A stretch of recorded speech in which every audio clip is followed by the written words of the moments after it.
আসসালামু আলাইকুম রহমতুল্লাহ। আলহামদুলিল্লাহ, আল্লাহ তাআলার কাছে হাজারো শুকরিয়া। আলহামদুলিল্লাহ, আমাদের এই নদী ছোটোবেলা থেকে এই নদীতে গোসল করে বড় হয়েছি। এই নদীতেই সাঁতার কাটা শিখেছি আমি। ছোটোবেলা থেকে চৈত্র মাসে নদীর পানি শুকিয়ে যায়, এখানে আমরা ফুটবল খেলেছি, কত ফুটবল খেলেছি। কিন্তু এখানে এই যে ডোবাতে দেখতেছেন, ডোবাতে বিগত কয়েক বছর এখান থেকে বালু তুলে এখানে অনেক দফা করেছে। এই যে আমাদের এই বিল্ডিংটা, আমাদের এই উঁচু ঢিবলিটা, আমাদের এই গাছটি, এখানে একটা শিমুল গাছ ছিল, সেই শিমুল গাছ এখানে ভেঙে পড়ে গেছে। আশেপাশের লোকজন আমাদের এই জায়গাগুলো মূলত আমার দাদার। এইতে দেখতেছেন এই জায়গাগুলো, এগুলো সব আমার দাদার জায়গা।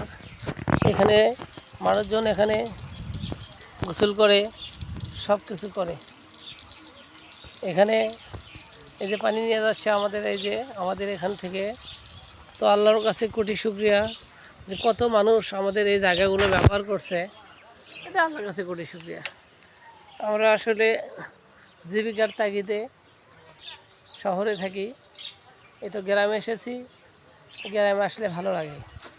এই তো, তবে মহান আল্লাহর কাছে আশা করি আল্লাহ যেন এখানে একটি দিনই প্রতিষ্ঠান তৈরি করার তৌফিক দান করেন, এই আশা আল্লাহর কাছে করি।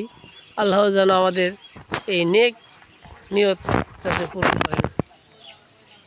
যাই হোক, এখানে যদি ওই যে পাশে দিয়ে ইটেপাড়া রাস্তা, আর এই রাস্তা দিয়ে পার হয়ে ওই দিক দিয়ে পার রাস্তা আছে।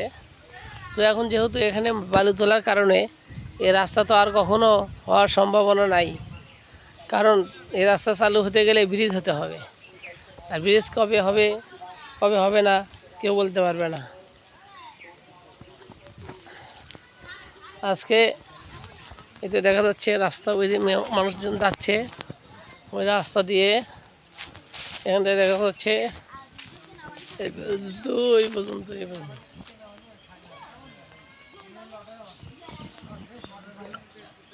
এটা রাস্তা, এটা রাস্তা।